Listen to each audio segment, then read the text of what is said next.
할렐루야, 좋은 아침입니다. 오늘은 전도서 3장 11절로부터 15절까지의 말씀을 통해서 하나님을 경외하는 참된 지혜자라는 제목으로 함께 말씀 나누기를 원합니다. 오늘 본문은 아주 귀하디 귀한 인류 모든 것들의 근간이 되는 지혜를 선포하면서 말씀을 시작합니다. 그것은 첫 번째, 하나님께서 모든 것을 지으셨다는 것, 그것과 함께 두 번째, 그 지으신 모든 것이 때에 따라서 아름답게 하시는 하나님의 손길에 달려 있다라는 사실이죠. 이것은 또한 신앙인들에게 있어서 굉장히 중요한 고백으로 요청되는 진리이기도 합니다. 그래야만 신앙인들, 즉 자신의 삶이 이 고백처럼 하나님께서 이루시는 삶이 될 수 있기 때문이죠. 오늘 전도서의 지혜자는 특별히 하나님의 뜻이 완성된 상태를 아름답게 하신다라고 설명하고 있습니다. 자연의 모든 아름다움이 절정에 이르는 것은 하나님의 때가 되어야만 완성된다라는 것이 이를 증명하는 것 같습니다. 사람도 역시 마찬가지가 아닐까라는 생각을 해봅니다. 그 사람이 정말 그 사람으로서 한 인격체로서 완성되고 아름다운 지경에 이르게 되는 것은 하나님께서 주관하시는 때에 달려 있기 때문이죠. 이것은 절대로 인간의 시간에 좌지우지 되지 않습니다. 여기에서 그 어떤 인간의 노력도 개입될 수가 없죠.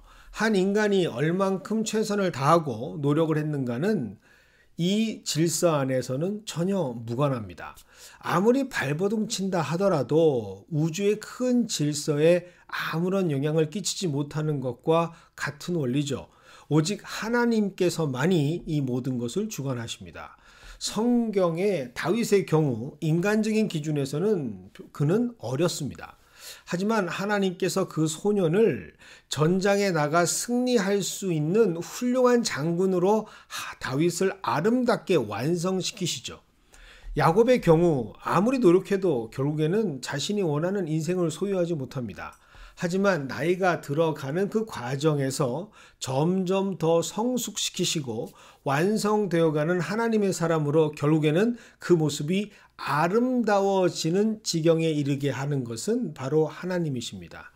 즉 해 위나 해 아래나 이 모든 창조 질서 안에 모든 피조 세계는 하나님께서 완성시키시고 아름답게 하시는 주권을 갖고 계시는 하나님의 의중에 철저하게 달려 있다라는 사실, 그것을 바로 오늘 지혜자는 선포하는 것이죠. 이것을 아는 것이 참된 지혜입니다. 그리고 이 원칙은 그 어떤 접근도 그 어떤 시도도 불허한다라는 의미로 한 가지 사실을 더 선포하시는데, 그것이 바로 11절의 하반절입니다. 하나님께서 하시는 일의 시종을 사람으로는 절대로 측량할 수 없게 하셨다라는 말씀이죠. 이것은 하나님의 단호한 의지를 천명하시는 겁니다. 어떤 것들로부터도 하나님의 주권을 침범당하지 않으시겠다라고 하시는 영원 불변의 하나님의 원칙을 선포하신 것이죠. 그렇기 때문에 성경에 기록된 많은 지혜자들은 절대 이 원칙에 침범하려고 하지 않습니다. 감히 어떤 시도조차 꿈꾸지 않죠. 그래서 성경에 기록되어 있는 수많은 지혜자들의 공통점을 보면 정말 너무하다 할 정도로 하나님 앞에서 절대적으로 순종하는 모습을 보여줍니다. 어떤 면에서는 답답하고 바보처럼 느껴질 때도 있습니다. 만일 하늘이었지만 방주를 지었던, 계속해서 그 일을 감당했던 노아도 그랬고, 왼쪽으로 390일, 오른쪽으로 40일 동안 누워서 이스라엘의 죄악을 선포하라 했을 때 그것에 순종한 에스겔도 그렇습니다. 절대로 결혼할 수 없었던, 아니 하면 안 되죠. 난잡했던 창녀 같은 고매를 아내로 맞이하는 호세아도 그렇고, 바짝 말라 있어도 모자랄 판에 거기에 물을 들이부어서 제단을 적셔버린 엘리야도 마찬가지처럼 보입니다. 이들은 모두 다 하나같이 말도 안 되는 하나님 말씀에 복종하는 기계와 같이 보여지는 자들입니다. 그런데 성경은 이들을 모두 지혜자라 증거하십니다. 왜 하나님은 꼭 이런 방식의 리스폰스 반응을 원하시는 것일까? 그 이유를 오늘 14절의 본문은 분명하게 선포하고 있습니다. 하나님이 이같이 행하심은 사람들이 그의 앞에서 경외하게 하려 하심인 줄을 내가 알았도다. 그 이유는 바로 모든 피조물들이 하나님을 경외하기를 하나님께서 원하셨기 때문입니다. 하나님을 경외하기를 원한다. 그래서인가요? 성경은 특별히 지혜서는 이 하나님을 경외하는 것에 대해서 수많은 선포를 성경 여러 곳에서 강조하고 있습니다. 잠언 1장 7절입니다. 여호와를 경외하는 것이 지식의 근본이거늘. 잠언 9장 10절입니다. 여호와를 경외하는 것이 지혜의 근본이요. 잠언 19장 23절입니다. 여호와를 경외하는 것은 사람으로 생명에 이르게 하는 것이라. 심지어 잠언 31장 30절에는 여호와를 경외하는 여자는 칭찬을 받을 것이라 라고까지 기록하고 있습니다. 그렇다면 이 경외라고 하는 단어의 뜻은 무엇일까? 성경은 이 경외를 설명할 때 히브리어 야레라고 하는 단어를 사용합니다. 그런데 이 야레라고 하는 단어에는 한 가지 의미로만 사용되지 않는다라는 것을 보여주죠. 여러 가지 의미가 복합적으로 동시에 포함되어 있는 단어로 그 뜻이 사용됩니다. 기본적으로는 존경과 사랑을 기초로 하면서 그 위에 아주 두렵고 떨리는 마음으로 세워지는 그 의미를 사용할 때 경외라고 하는 이 야레라는 단어를 사용합니다. 그런데 너무나도 신기한 사실은 이 단어를 가장 먼저 사용하신 분이 바로 여호와 하나님이라는 사실이죠.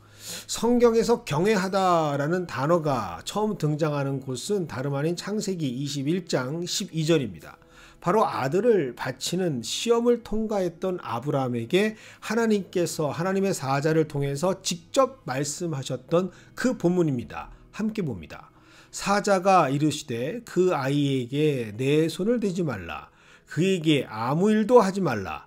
내가 내 아들 내 독자까지도 내게 아끼지 아니하였으니 내가 이제야 내가 하나님을 경외하는 줄을 아노라.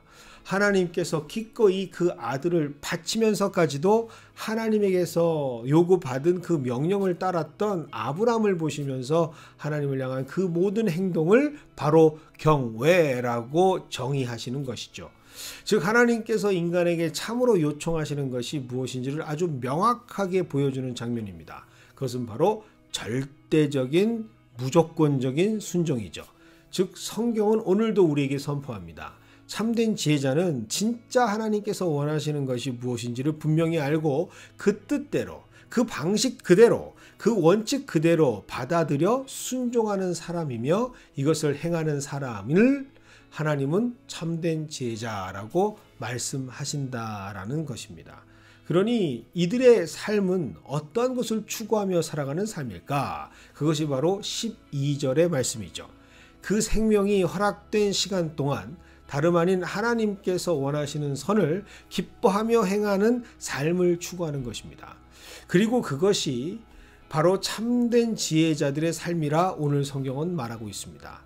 그러므로 참된 지혜자들은 굳이 조금 더 이 세상의 것을 가지려고 일하거나 세상에 더 높은 곳에 오르려고 바둥바둥 살려고 그렇게 억지스러운 삶을 살아가지 않습니다.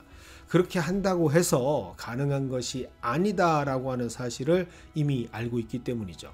하루하루 그저 주어진 삶의 자리에서 최선을 다해서 하나님의 선하신 뜻을 기쁨으로 감당하다 보면 어느새 하나님께서 그를 높여주시고 완벽한 하나님의 때에 그에게 풍요를 허락하실 줄 알고 있기 때문입니다.